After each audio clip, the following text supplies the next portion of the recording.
Hello there, everyone, and welcome to GamePoints episode 251, your weekly little get-together. We talk about recent gaming news. I'm, as always, your host, Stephen Brown, and joining me today is... I'm still David. Tonight, David, CD Projekt gets hacked, Embracer Group buys Gearbox, and Terraria devs tell Stadia to suck it. But first, I want everyone here to know that this is an audience interactive podcast. So if you're watching live at Twitch TV/GamePoints or later over at YouTube.com/GamePointsPC, please feel free to join in the conversation with any questions, comments, concerns, etc. you might have. Just try to keep them germane to the conversation. So, if you're wondering why things seem a little bit flustered, and if you're watching this later, it's because I started the show and I didn't unmute my mic, because I'm a goddamn idiot who has been doing this for over 5 years now, and still lets stupid things like that happen. It's funny every time. Yeah, every time. Fortunately, it's one of those things that chat, thank you very much for the right Stuffy Twitchy, caught, and Rock Bogart as well, caught it quick enough for me to address that problem and get it fixed, rather than be 20 minutes into the show and then someone goes, hey, your audio is not working. That would have been disastrous. But we have a full day's worth of news, or full week's worth of news, rather, to go We through. actually have news. Yes, everybody. I'm all of it. It took us all the way to February, but we're back. So I want to go ahead and just have to wing it and try our best. I want to go ahead and get right into what is very clearly the biggest story, in my opinion. We've got a couple of them, but that is the CD Projekt RED hack that happened over the past 24 to 48 hours, depending on how you slice it. Very recent. So, let's go ahead and set the table out the gate. CD Projekt RED came out and put out a statement saying, hey, we've been hacked. Here is what happens. Give you some details on it. CD Projekt RED has been hit by a ransomware attack by an unidentified actor and has had data stolen from their network. CD Projekt RED has stated that some of its internal systems has been compromised, and additionally they shared a note from the hacker who claims to have taken the source code for Cyberpunk 2077, The Witcher 3, Gwent, and an unreleased version of The Witcher. Furthermore, the hacker notes claim that, quote, we have dumped all of your documents relating to accounting, administration, legal, HR, investor relations, and more. If we will not come to an agreement, then your source codes will be sold or leaked online, and your documents will be sent to our contacts in gaming journalism. As a parting shot, the hacker mentioned they encrypted CDPR's servers, but they also admitted you guys could probably fix this real quick, because if you're smart, you have backups, and it seems like they did. CD Projekt RED was given 48 hours to contact the hacker and respond, and they said that they would not give in to demands nor negotiate with the actor, being aware that this may eventually lead to the release of the compromised data anyways. CD Projekt is adamant that no personal information of players was compromised and that the authorities have been brought in to investigate. So, David, yes. Initial thoughts.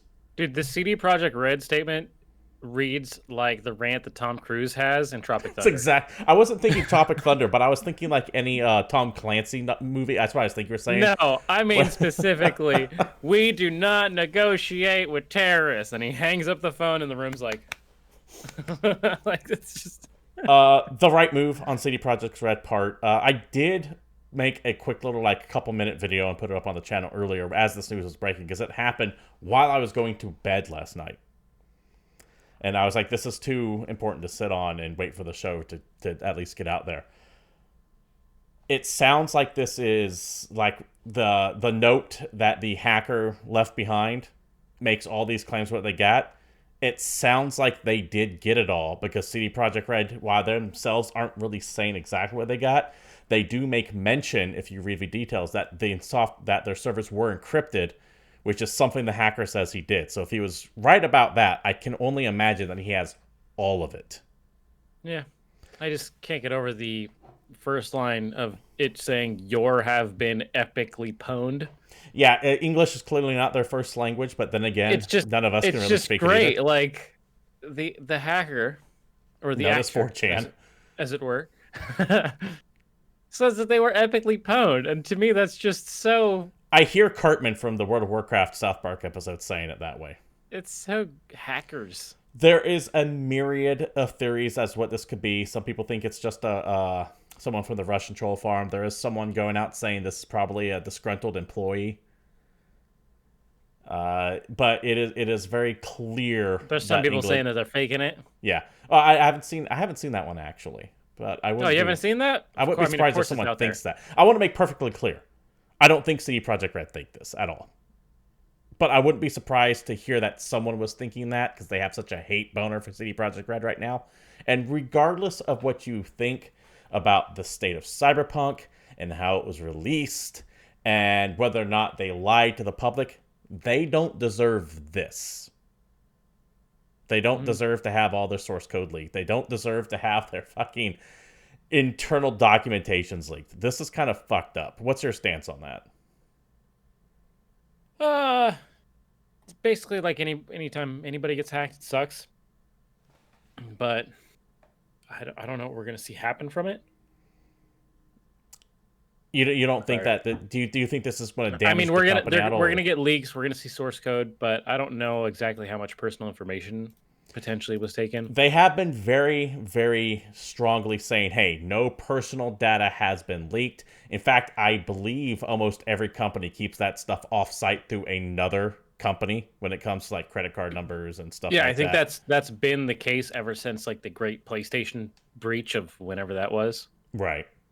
So that companies have kind of wised up about this kind of thing. So it's not like people stole a bunch of credit card numbers. This is just all going to be internal stuff that CD Projekt Red doesn't necessarily want out and about. But losing the source code is damaging for sure. That's massive. Yeah. Like it can't be understated how damaging having your source code put online can be. I'm more interested in knowing what's in these legal, HR, administration, investor relations pages that this hacker is claiming they have as well, because that could really fuck CD Projekt Red in their current ongoing litigation they have going on. Yeah, potentially.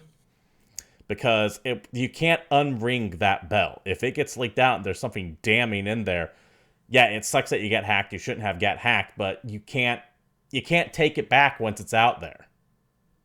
And you just have to kind of be prepared to accept the consequences that happen that come along with that. And that's do you think that there's going to be any kind of fallout or aftermath from this? Do you think the hacker's going to get caught? Do you think that CD Projekt Red is going to get railed in court over any of this? I don't think. I mean, I doubt the hacker's going to get caught because chances are it's not one guy anyway. Yeah, I mean, you want to put money on it, it's probably, like I said, someone in Russia or China who works at one of those giant, like, I don't want to say communes, but like the hacker communities, and there's no way you're tracking those people down.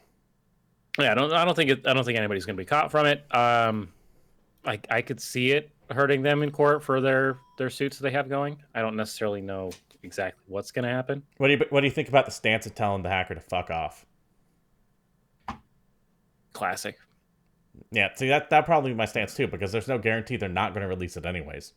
Because, well, that's the problem, right? They could give them money, and then the guy could say, all right, cool, let me give you some more money a month later. That's the problem with any of those things. You can't negotiate with terrorists, to quote Tom Cruise. Because they just have no guarantee. What are they going to do, give the source code back? No, you once the genie is out, it's out. But this is I don't think that this is going to be the last we hear of any major hacks. I think these are just going to intensify because people are finding ways to get into systems faster than there are ways to block off and close these systems.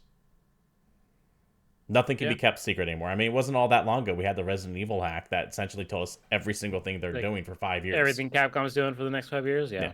Capcom, not Resident Evil, but kind of synonymous at this point. I'm just here for the memes, really. Do you think all the pictures of CD Projekt's security server, and it was just a still image of the little hacking minigame from Cyberpunk?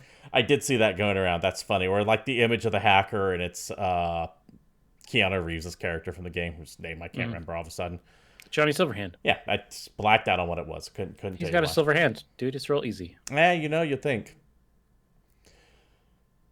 All that aside, do you think that this might have been motivated because of Cyberpunk, or was it just someone who saw an opportunity to get in and take it? Do you think that this was some pissed off fan? No, I don't think this is specifically malicious because of the state of Cyberpunk. I think this is just they had an opportunity and they took it. And I mean, sure, they can blame it on the game or something. I want to be clear. You do think that this is malicious, but you don't think it's driven because of Cyberpunk. You think they just saw a chance and ran with it. Yeah, I think it's malicious in the state that any hacking the way you phrase that made it sound like you were fine with this even happening to begin with. So I wanted to clarify. I wanted to clarify that. I'm just saying this is the This the shit these people do. Yeah. If it wouldn't have been CD Projekt Red, it would have been someone else. If it was CD Projekt Red and Cyberpunk didn't release, they would have found another reason to say they did it. I mean it mostly in that it could have been motivated in that CD Projekt Red is an easy target because of all the Cyberpunk thing, but not specifically that there's a disgruntled gamer that decided to hack CD Projekt Red. Yeah, they were good. They were going to hack something. Yeah. I see what you're getting at.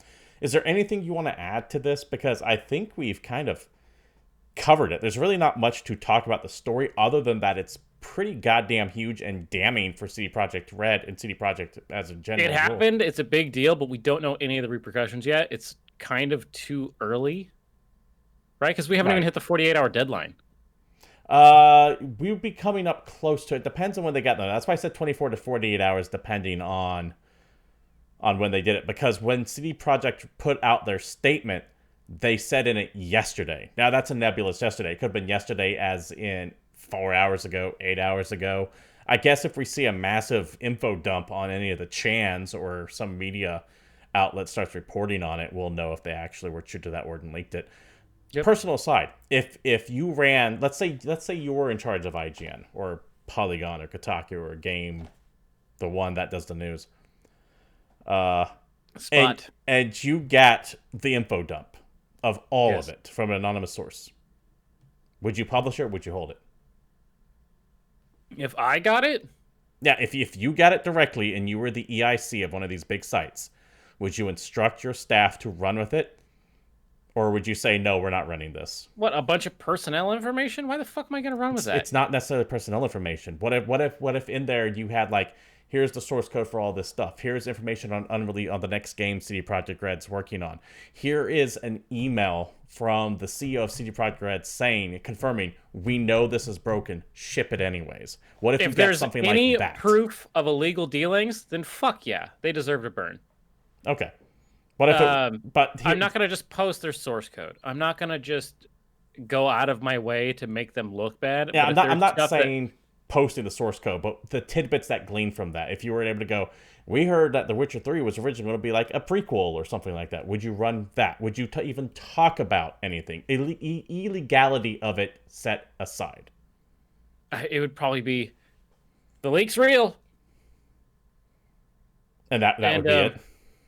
Basically. But the problem is that I am not a games journalist. I do not work in that industry.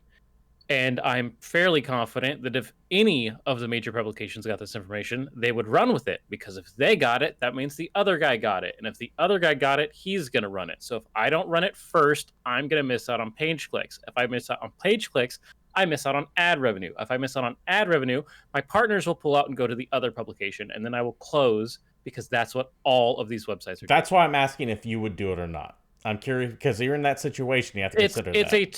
It's a tough decision because I don't work in that industry because I have no fucking desire to work in that industry. Fair enough. I was just asking to see where you stand on it. So if it was me, if someone sent me, here's all the information from the CD Projekt Red leak, I'd go, okay, and then I would go back to playing video games. Now, see, Stuffy Twitchy in chat saying, seems like this could be a Gawker situation for the media outlet willing to publish confidential info. I'm thinking they're referring to when Hulk Hogan essentially body slammed Gawker and drove them more or less out of business. They had to sell it out because of that personal information thing. Mm-hmm. It depends, because in the Gawker situation, that was against a person. This is against a company. The rules are different in that case. However, like I said, but if there's anything in there that shows like damning evidence of actual wrongdoing, then hell yeah, I'd report that and release it to whoever needs to have it. Okay. It is kind of one of those weird gray areas, though, because I remember there was a big hope about like, oh, we can't share hacked information or you'll get banned on Twitter, despite the fact that we share hacked information all the time. They're called whistleblowers. Yeah. In some forms of it.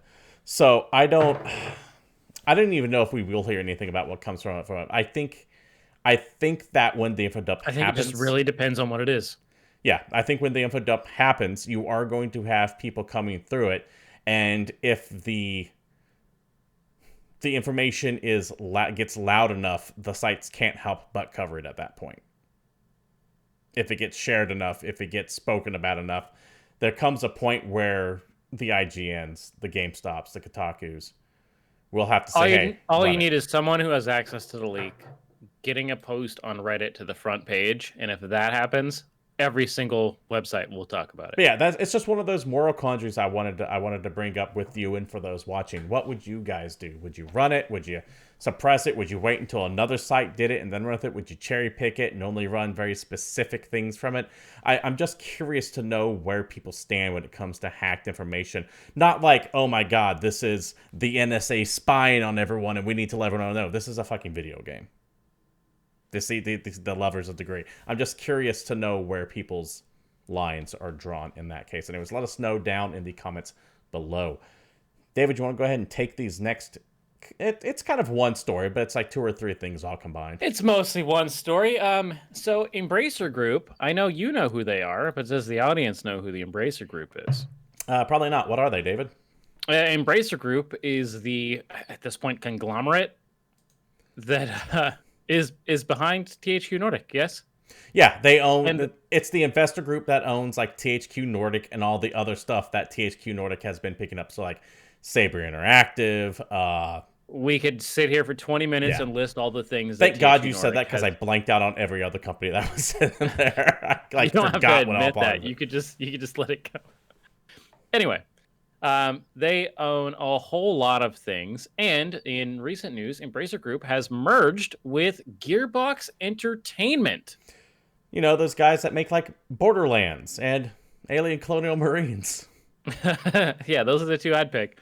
Post-closing, Gearbox will become a 7th operating group as a wholly owned subsidiary of Embracer.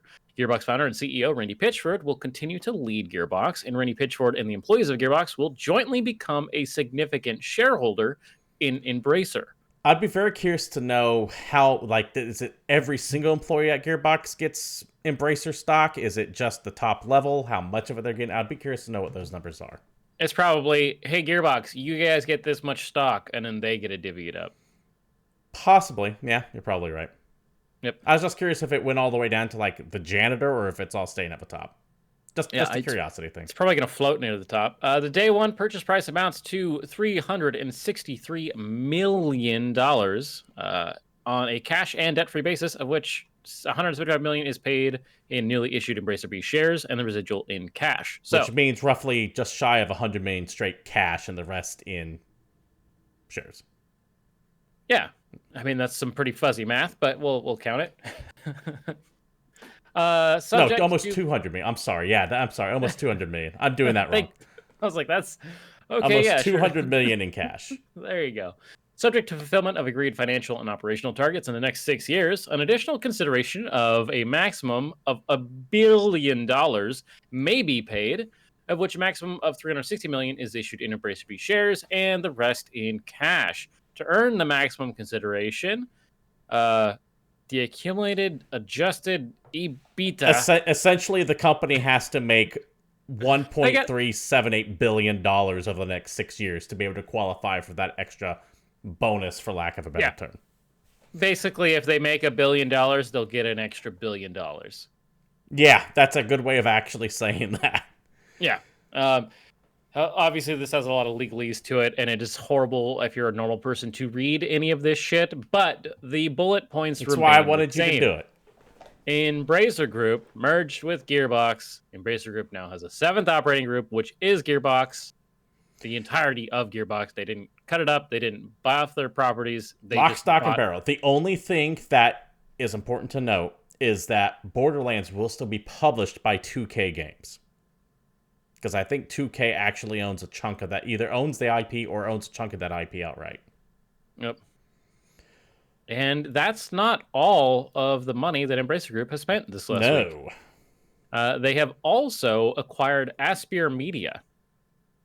Now, Aspyr, I have no idea who the hell they are. They are a port house. They've worked very heavily with Gearbox, 2K, some of the old Lucas Games stuff, and they were mainly in charge of porting it to like the Nintendo Switch or making PC ports. They were big on Mac, actually. I think at one time 60% of all Mac games had the Aspire media on the splash See, screen. that explains why I'm not too familiar with them, because I don't play Mac games. Yeah. I They're haven't had mainly a Mac computer porthouse, since though. the early 90s. I've never owned one. I've always hated Mac with a fiery passion.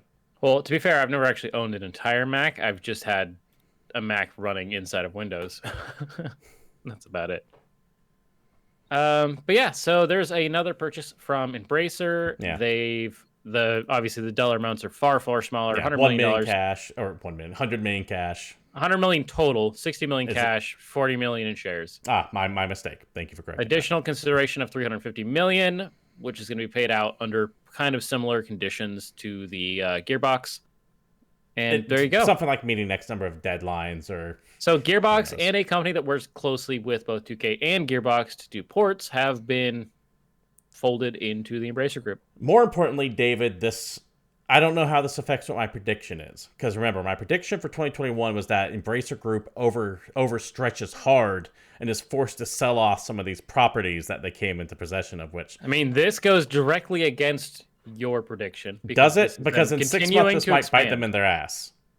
Because the more they spend now, there's a good chance they might have some problems later. Well, yes, but your prediction is for them to have to sell things. A story about them buying things does not line up with your prediction. A story about them buying things overextends them more, leading them to have to start shedding off something somewhere.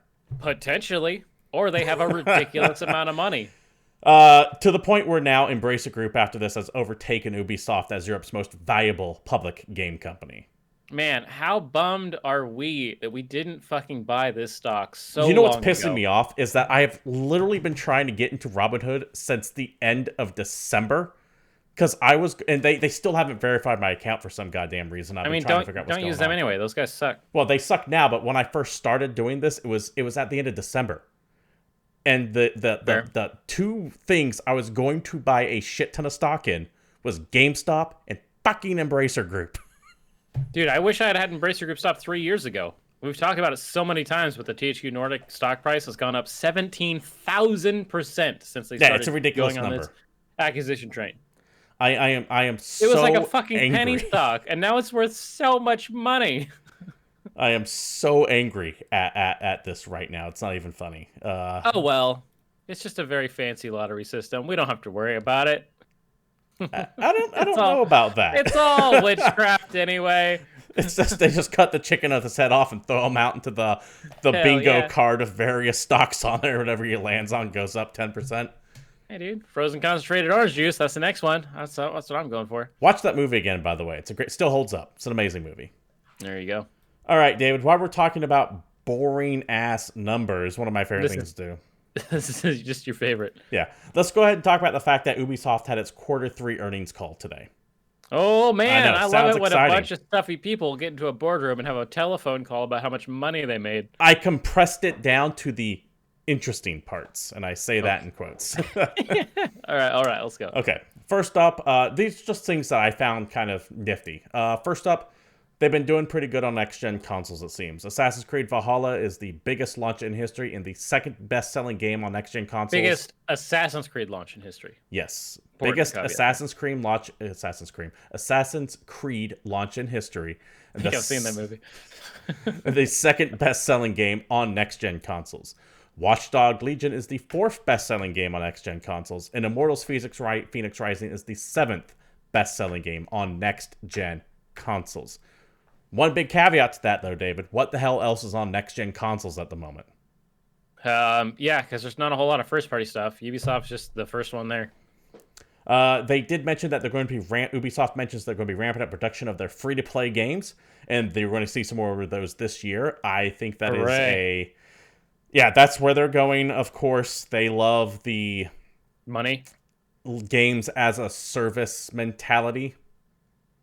I also think that this makes that Splinter Cell reboot or whatever it is that we keep wanting to happen, or at least I keep wanting to happen, even less likely. I also think that this might be why we haven't seen anything about Beyond Good and Evil 2, because I think they've just quietly shelved that game, and they're just hoping no one notices anymore.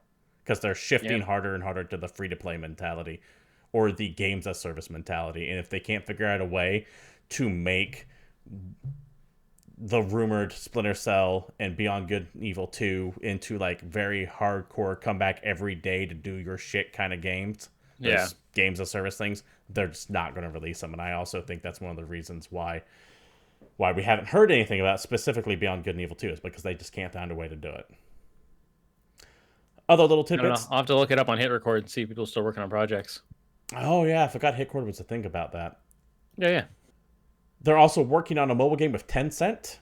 Remember that Tencent did save Ubisoft from a hostile takeover a few years back by Vivendi. They kind of, I think, gave them cash in exchange for 5% of the company or something along those lines.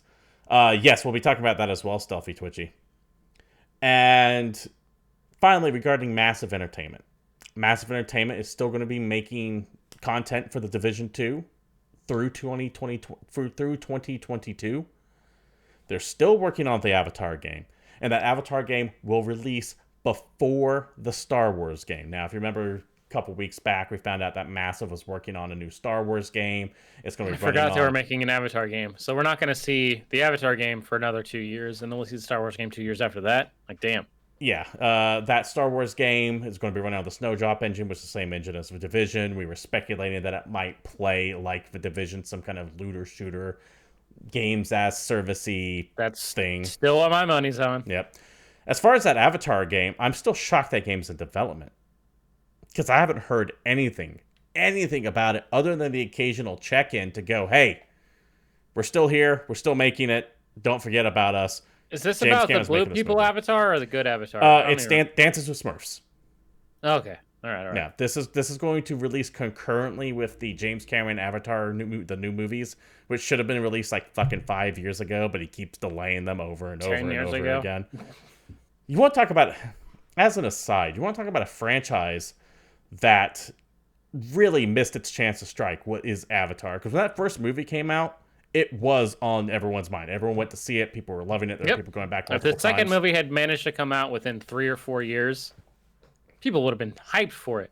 I don't give two shits about another Avatar, and I care even less about a third and a fourth one. Seriously, James Cameron, just do something else. Yes, I tend to agree. And I didn't even hate Avatar. I thought it was a fine movie. It falls in that category of popcorn film. Where you go down there, you see the effects, you see shit blow up, you see a campy love story, and you see the guy that should have played Cable. Yeah, I was gonna say I'll come back if they bring Stephen Lang back. He is back.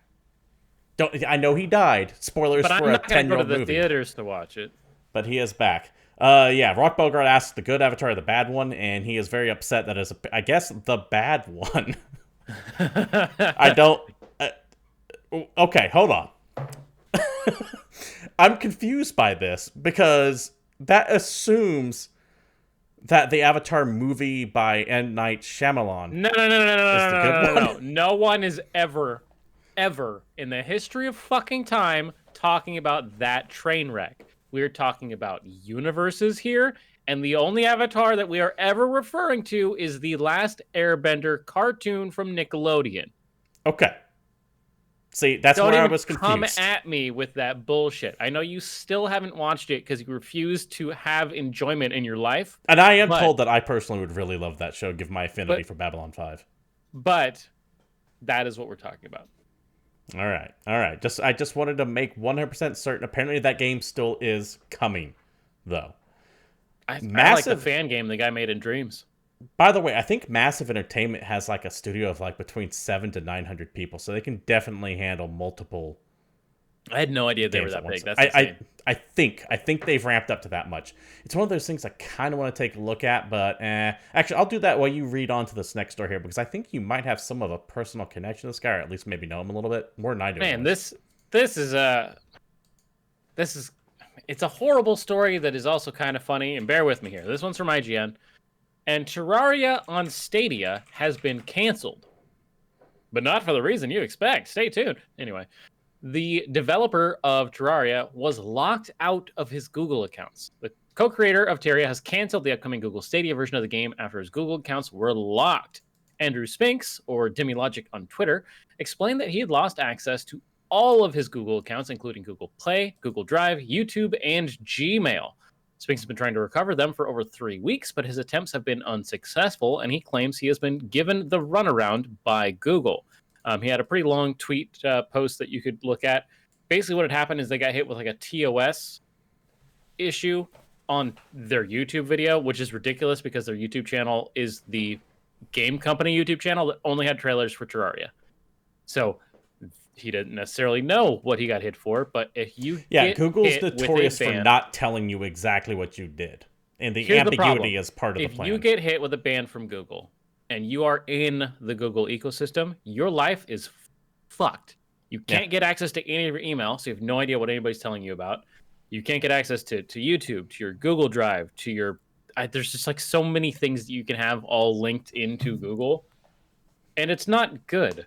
In a quote from Spinks, he said, "I absolutely have not done anything to violate your terms of service, so I can't take this no other way than you deciding to burn this bridge." He adds, "Consider it burned. Terraria for Google Stadia is canceled. My company will no longer support any of your platforms moving forward. I will not be involved with a corporation that values their customers and partners so little. Doing business with you is a liability." I absolutely agree on that last bit, and I do need to start considering moving things like show notes, and that's why I'm looking out to like alt tech sites and all like that to put the clips of the shows up on, as well as YouTube, so that way, in case for some reason they decide to nuke the channel, years of my work hasn't just disappeared overnight.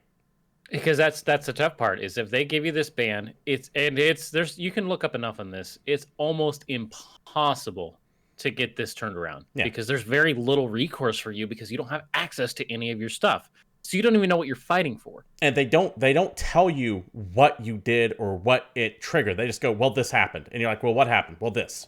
And it doesn't just ban his YouTube account; it bans everything he has in the Google ecosystem. Google is when he's going powerful. through. There's a bunch of information in his tweet about what he was trying to do to resolve it, and all the tech support people that he was talking to are giving him useless information. Like, well, have you tried resetting your password? Yeah, I remember reading all that. He's like, motherfucker, do you not know who I am? My account. Like, you guys have banned me. I can't reset the password. Yeah. And Terraria is not some small game either. It's not Minecraft, but it's big enough to cause an impact, to get this to have some legs. Your choice of words there is so ridiculously funny to me, because Terraria is technically a small game, and it's made by an indie studio, and it's not exactly Minecraft, but it kind of is, just 2D. I understand what you mean when you're saying that. But there is... It has enough of a following. Yes. That this is... You would figure this guy would at least get some kind of direct contact to speak with about. But it is important to note, the ambiguity is on purpose. Because they can't... So they can just choose to eliminate anyone they want on their platform at any time. The ridiculous part to me is that a lot of the... tweet replies are fucking ridiculous, because people are like mad at him for locking out fans from being able to play his game. Like, motherfucker, no one's playing Stadia anyways. Was waiting to get Terraria on Stadia to play Terraria. Furthermore, no one. The platforms this game has already been released on, so I think like Android and everything you can think of.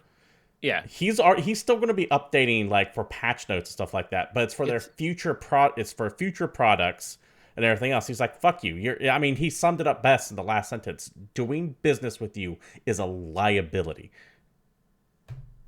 and that sums it up more than anything else that I can think of, because this is fucked. This is so beyond the pale. Yep, and the fact that. The point that I'm trying to make with about how Terraria is a small game is that he actually has some clout. He should have some pull with Google, and they're still just like, eh. Well, I don't even think he's talking to anybody important. Yeah, and this. I'm wondering. He tried to do the classic, hey, I have a recognizable name and a good number of followers, so I'm going to blast them on Twitter. And he literally just got directed to calling their helpline, which is the same people that told him to reset his password. I'd be willing to bet within 24 hours of the story going live, he might be getting a call from someone. Because last time I checked, this tweet had like 24,000 likes or something like that. Google doesn't need his money. Google doesn't need the mummy of 24,000 people. They don't give a shit. Yeah. I'm just throwing it out there. He probably will get a direct call at this point now, and it sucks that I had to go up this far. Yep. But I don't really worry about this guy. I worry about everybody else. They can just get a TOS ban from the entirety of the Google suite. That's kind of insane. Something else I want to bring up. How many of you out there, think about it. Think about, especially since we're all essentially working from home still to this day, think about how your life would be completely upended if you could use nothing that Google offers anymore. Not just... That's okay. I still use my AOL email address. Not just unable to use it, but unable to even get off things on there. You might have like pictures of family members who don't live, who died. You might have bank passwords on there that you don't remember to get access to your money. There's all this stuff that can go to it. They are way too goddamn powerful to be able to get away with this kind of shit, and you just have absolutely no recourse. Let's go to look at chat here real quick. I wonder if the DOJ will ask him to testify in their antitrust actions against Alphabet. No. Probably not. This story, while important for the context of the show, when it comes to the DOJ stuff and antitrust and Alphabet, not only is it minor leagues, but I don't think that's going to go anywhere anyways. I think what's going to happen in that case, to get off on something that's not game related, but somewhat tangentially so, I think the DOJ is going to go, Google is naughty and they shouldn't be doing this. And then they get a fine. And then you go, well, what are you going to do about it? They just go, well, we said they're bad. And then they get a fine. No, they're not. I don't even think they're going to get a fine. I don't even think they're going to get a fine. I think they're just going to say Google is a naughty, naughty company and they did bad. And that is literally going to be the extent of it. They'll put on a big dog and pony show and then just move on and nothing will happen. The only that is actively why I keep looking for alt tech sites to migrate to. Also, Rock Bogart makes a good point that Google is Android. Yeah, suddenly like 70% of your phones are dead. Yeah, I was just gonna say, if you have an Android phone, all of a sudden, hey, I can't get on the Play Store. I can't do a lot of things. Yeah, this is bad. It is, and if you have a Pixel, does it just boot up into like a middle finger logo and then shut back off? It's that fucking Android little icon guy. And he's just flipping you off. It looks cute, though. Yeah, this is so fucked. But yeah, let us know what you think about Google having like this power. Do you think that Mr. Spinks is in the right here for saying to hell with Stadia? Which, I mean, that's really not that... I mean, I appreciate the gesture, but at the end of the day... To me, that's the ridiculous part, is that people are like mad at him for not putting out a Stadia release, but dude, come on, it's the Stadia release. But yeah, I think more and more people need to realize that Google can and will fuck up your life hard, and we all need to be thinking of ways to get off of it. By the way, I did look up some more information related to the Ubisoft Massive story earlier. In April of 2020, they increased to 650 employees, and that was a year ago. So they have done a massive employment drive, I guess is the right word. David, all right. Well, do you want to go ahead and mark one of my predictions as incorrect? Let's go ahead and move on to the next story here. I don't know exactly what your prediction said, but the next story is as follows. E3 pushes forward with its plans for a digital 2021 event. This is via Video Game Chronicle. According to E3 2021 pitch document sent to the game publishers seen by the VGC, the ESA has now outlined its proposals for this year's event, which would see 3 days of live stream coverage held during its previously announced dates of June 15th to the 17th.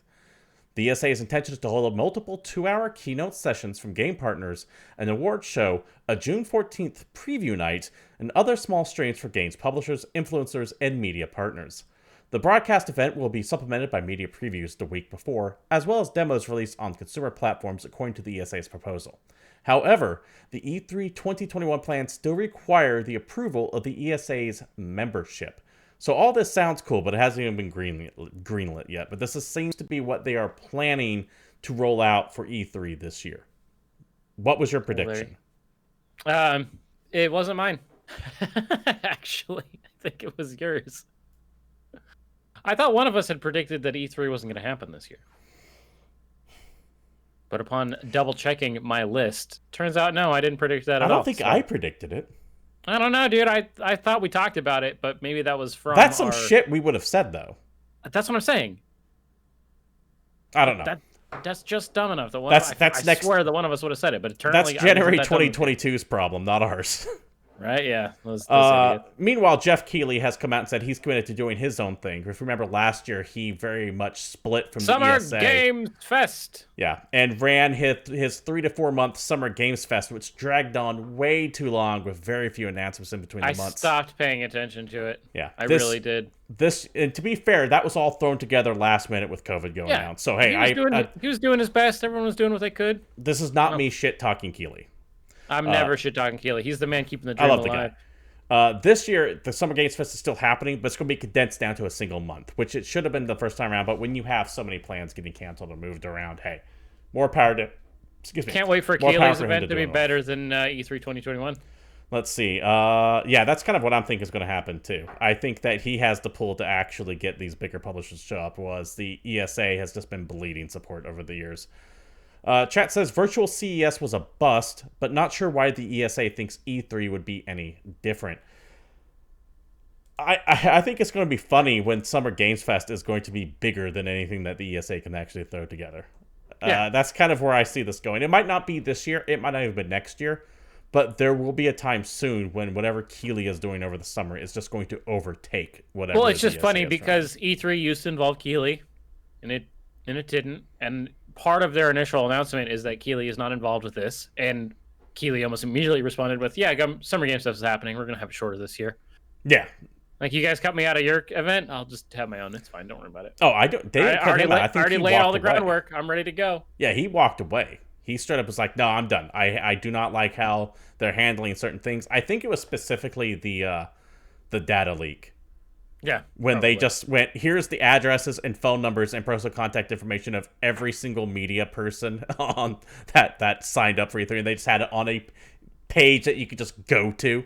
I think that was just enough for him to go. Just a clickable link on the front page of their website. Like, that's so ridiculous. We have a couple more news stories coming up. David, why don't you go ahead and take this one? And this is something that Stealthy Twitchy in chat alluded to earlier. Your very, very favorite video game company, Tencent, has taken a stake in the game maker Bohemia Interactive in a story from Reuters. Chinese tech Reuters. Reuters. I don't know how to say things with an E and a U. Chinese tech group Tencent Holdings Limited has agreed to take an unspecified minority stake in privately held Czech games developer Bohemia Interactive for an undisclosed amount, Bohemia said on Tuesday. Bohemia was set up in 1999, has since grown with mostly military-themed games, titles including Arma, but also DayZ, Vigor, Yalans, and that's most of it, right? We don't know exactly how much money they're spending. We don't know what they're going to do with it. Yet again, a minority share. Bohemia Interactive saying it's not going to affect day-to-day businesses, and I will say once again the refrain that is always mentioned when Tencent gets brought up: you are right to fear Tencent. I really hate the fact that see, I'm fine with Embracer Media doing it, oddly enough, or the Embracer Group doing it, but when it comes to Tencent, which is so ridiculous because they're rapidly becoming like something that could be a problem, but they just have so much goodwill with us right now. Tencent specifically has some very nefarious ties to the CCP, and I cannot ignore that. I also cannot ignore nor deny the fact that if Tencent were to come up to me and go, here's $100 million, we want to buy GamePoints, I'd be like, here you go, sign up dotted line, knock yourself out. So I get why these studios do this, because they come in with a shit ton of money, and you can't turn that down. That doesn't change the fact that I hate it. And I will once again end this segment with saying, you are right to fear Tencent, unless you have something you want to add to all of that.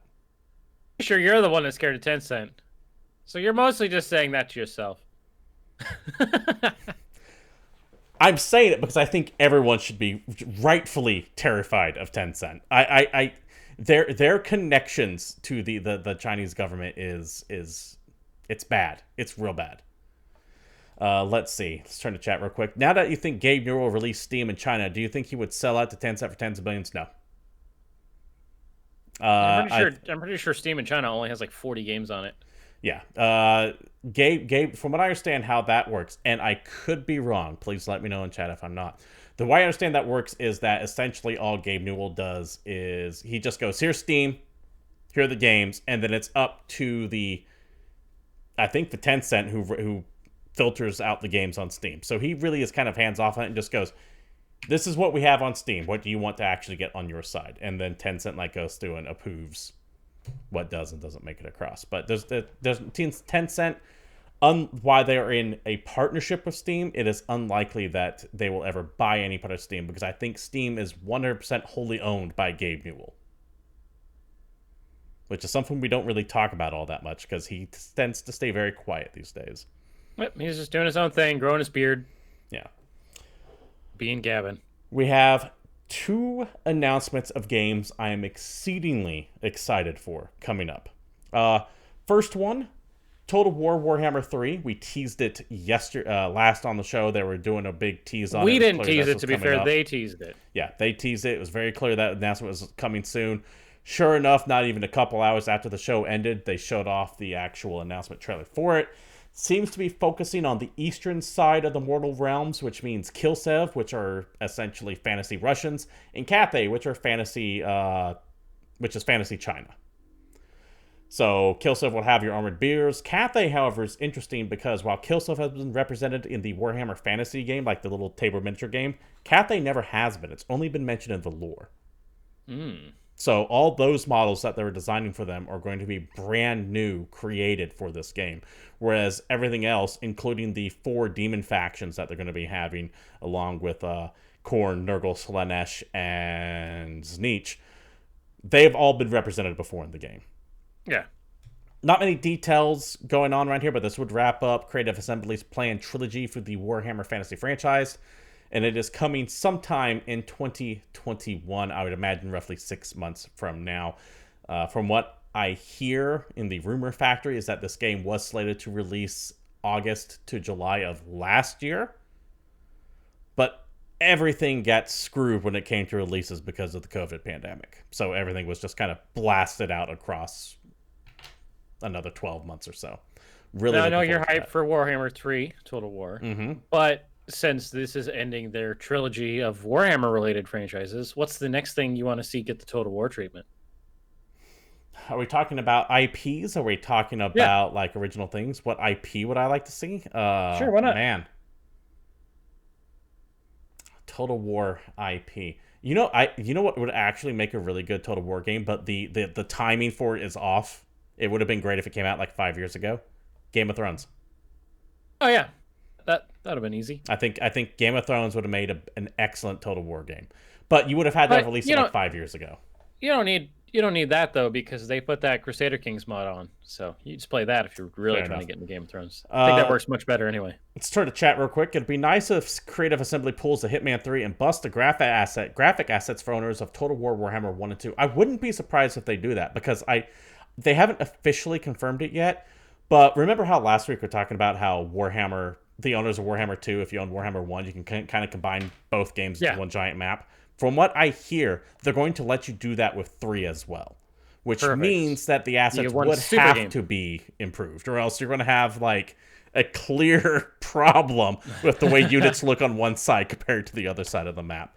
That hasn't been officially announced yet, but I from what I understand, that is in the works. Also, the map to Total War Warhammer 3 is supposed to be 3 times the size of the first one. So what they might be doing is just recreating all of it for Total War Warhammer 3 and going, here, have this. You don't even need 1 and 2 to play this. There you go. I think that would probably be the more logical way of handling it. All right. Also, speaking of Paradox, which we were for a moment, another thing was announced for you specifically, Steven. Stellaris, the Nemesis expansion, has been announced. Nemesis is an expansion to Stellaris in which the player will be able to determine the fate of a destabilizing galaxy, adding espionage tools, a path to power as the galactic custodian to combat endgame crises, or the menace option to become the endgame crises. So, Stellaris is a grand strategy game set within a science fiction setting where you go out and you conquer the universe by it. What it does that's different from so many other grand strategies is that in the end game, there is this massive galaxy-spanning threat that will spawn that typically involves every single player having to work together to defeat it. It's something I've never seen before in a video game, and I loved it. The problem is there are really only 3 things that spawn. Well, 4, but the 4th one is so rare to spawn, I have yet to see it in my 600 hours of playing it. It's like a 2% chance of happening. As such, you start learning these 3 crises very well, and you can start countering them extremely easy when they spawn. The one thing that I said I wanted the next Stellaris expansion to have were more endgame crises. And what they do instead is even beyond what I wanted. They let me become it, and I am so goddamn excited for it. The way this would work is, it sounds like you can become the Menace, which is the crisis. It sounds like they're going to give you a binary tech tree, it sounds like, almost, where you'll have a decision to become the good guy or the bad guy. The good guy being the Galactic Custodian. There are already kind of things in that game to let you become like the Protector of the Universe, where you get like bonuses against the in-game crisis and stuff like that if you spend your certain traits toward that. So it sounds like they might just be taking that one specific trait and expanding it out for the Galactic Custodian. And it sounds like there'll be likely a mirror to become the bad guy. I would imagine that going down the Menace route makes you extremely powerful, but it gives like probably federations benefits against you. So if people like join together in an alliance, they might get benefits against you, forcing players to essentially team up to stop you, kind of thing. I don't know how that's going to work, but I do know you're going to be able to like just destroy entire stars, and that sounds amazing to me. Also, one thing that you shouldn't overlook is the fact that there is going to be an espionage system thrown here. This is something that Stellaris has never had before, so it's going to be very, I'd imagine it's probably similar to another Paradox game, Hearts of Iron, which had their Resistance expansion recently that also brought in like espionage into the game. I'd imagine it's probably going to be something similar to that, or at the very least heavily influenced by it, because I don't think it's a coincidence that these 2 expansions for 2 separate games made by roughly the same studio share the espionage mechanic being added. Man, I knew I wasn't going to really have to talk about this. I love Stellaris. I know you do. I like a 4X game as much as the next guy, but you got way more into Stellaris than I did. Stellaris and Hearts of Iron, between Stellaris and Hearts of Iron, both of which I stream on this channel, usually on every other day or so, I have over 1,500 hours on at this point. There you go. But let's get to the most important part of this whole announcement. The fact that it was listed as coming soon. Probably 3 months. Fat Adventure guess probably 3 months. But it doesn't mean it's coming out next year, so that's still exciting. And soon doesn't mean now. Now, as we wait for now to become, or soon to become now, I need something to enjoy now. What can I play now that is not soon, but sooner than soon? Okay, right, sooner than soon. So you're talking about new releases, what you want. Yeah, sure. Okay, well, I can give you some that are sort of new, at least to you. One Shell Straight to Hell hits this week on PC. Love that name. This game looks amazing, by the way. Yeah, this is a twin-stick shooter, which, okay, I'm already paying attention. A roguelike tower defense. So, you're playing as Padre Alexander, and you are very heavily armed, laid out against hordes of demons and the possessed in an isometric dungeon crawling roguelike shooter with a pinch of base defense mechanics. And basically you're playing as this guy who's trying to protect like this little girl that's, I don't know, possessed, demon spawn, something or other. He reminds me of the Mexican TV show Padre from King of the Hill. He used to always go via con Dios before blasting somebody away. It definitely has that vibe to it. And basically I can't remember what his name was. The church. You got all these little traps you can put out, and then it's a twin-stick shooter. And this game looks a lot of fun. It looks like it's got a lot of character, and I can't get over it. It's a twin-stick shooter, bro. Smash TV! Any game that plays like Smash TV is a win in my book. So yeah, it's you real guys good. Take a look at One Shell Straight to Hell. Also, out this week, not to be overlooked, Little Nightmares 2 hits PS4, Xbox One, Switch, and PC. Did you play Little Nightmares? No, it's on the list, but I will get to it eventually. All right, well, Little Nightmares is actually a pretty damn cool game. Yeah, you liked it. Side-scrolling, puzzle, horror game, single player, adventure. I don't know. Just look at the Little Nightmares. You probably find it pretty cheap. You play as a character named Momo in the second one, a young boy trapped in a world that has been distorted by an evil transmission. Together with your new friend Six, you set out to discover the source of the transmission. The first game, very much side-scrolling. It's not crazy graphics demanding, but it's plenty spooky. It reminds me of the stuff Playdead does, like Inside and Limbo. Yes, it definitely has that vibe, but I think it's more interesting than those games, and it does have more horror elements than either of those games. Also out this week, Death Crown hits PS4, Xbox One, Switch. This is a minimalist strategy RTS. I wanted to bring this to your attention because I don't know if you are aware that this is a 1-bit style game. I did look at it. Yeah, it's entirely in black and white, but not even like in a grayscale black and white. It is literally white lines on a black background. The pixels are black or white, and that is how this entire game looks. So for style alone, this gets points because it is outside of the box. It is a strategy game where you play as Death herself, commanding her legions of death and punishing humanity's kingdoms for its overconfidence. So it's got a kind of neat concept. Looks pretty cool. I have not played it, but it is been out on Steam for a while, and it does have positive reviews, so take a look if you're interested. Ground hits PS4, Xbox One, and Switch. This is a 2D open-world survival game.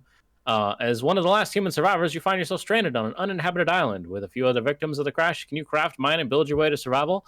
Which is funny, as we were talking about Terraria earlier on the show, and this, to me, just looks like another one of those style games, right? Side-scrolling, you can dig, you can mine, you can do all this stuff. But the things you can get in this game, I don't know what happened to strategy games in the last few years, but they're like, you know what, we're done with the sticks and swords. We want to make it so you can get to guns and all this other stuff. This game, you can get trains and jets and like mining machines, and at some point you can build a damn spacecraft and fly to another planet. That sounds cool. So, right? It's got some style going. And last on my list this week is yet another game that's not very new, but it's probably new to you. Super Mario 3D World and Bowser's Fury hit Switch this week. So, same cool co-op gameplay, creative levels, power-ups from the original game, but with added improvements. Super Mario 3D World has increased character move speed, dash power-up more quickly. If you have no idea what either of these games are, 3D World is a Super Mario game where you can play from Mario, Luigi, Peach, and Toad on a quest to set off and save the Sprixie Kingdom. So everybody has a different playstyle. Luigi's got extra high jump, Peach floats, so very much the Mario 2 effect, which, even though I know that that's not actually a Mario game, is one of my favorite Mario games because it's one of the most interesting. And Bowser's Fury is, I think, new to this collection or something that wasn't already out on the Wii U. Correct. It's an extra mode. Mario arrives on Lake Lapcat and is confronted with a rampaging Bowser. Join forces with Bowser Jr. and venture through an interconnected world made of cat-themed, well, everything. So, David, if I recall, this game originally launched on the Wii U. Yes. But no one bought the Wii U, so as far as I'm concerned, this is a brand new Mario game. Yes, this is a brand new Mario game. No one has ever played this game before. Said, I am getting a little weary of the Switch only doing Wii U ports. Now, I know for the long time I've said, keep making Switch ports. I haven't played, or not Switch, Wii U ports. I've not played any of them, so they're great on the Switch. But when I said that, what I kind of, I guess, meant to say was, keep bringing the Wii U ports over while developing new shit. Yeah, that's what I thought you were going to say, because it's been a weird time because there wasn't a whole lot of new Switch games in the last year. And we don't talk about a lot of big, giant third-party titles. I mean, I know Monster Hunter's coming out sooner than later, and that's pretty damn exciting. But yeah, Super Mario 3D World, at least this has the advantage of, man, if I'm wrong on this, I'm going to be so pissed. But at least this has the advantage of not being like the last Mario collection, where I can only buy it until March. Pretty sure this is a real video game where you can just buy it whenever you want, which is the way video games should be, Nintendo, you dumb bitches. They have such a wealth of property that they have, and that only they can make, like Nintendo first-party titles, and they're all going unused. And I don't mean the more smaller titles like Star Tropics. I mean big shit. Where's the new Metroid game?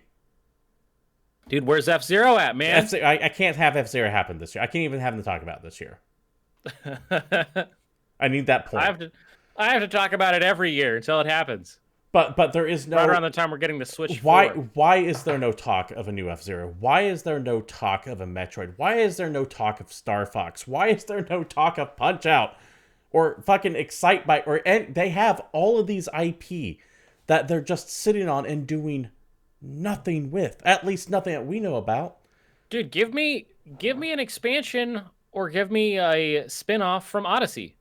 Yeah, give me Mario Odyssey That game, too. Mario Odyssey was fun as shit. I remember we were somewhat excited for their season pass and they released, thinking they might give us like new worlds to explore, and it just turned out to be meh.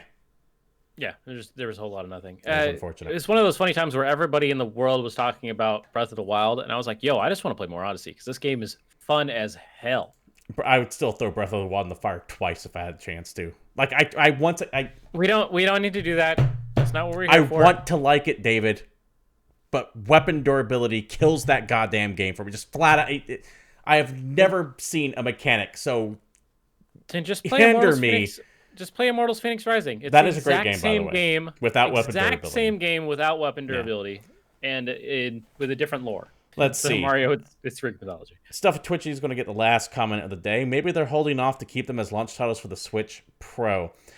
I keep hearing these rumors about the Switch Pro, David, and I don't know if...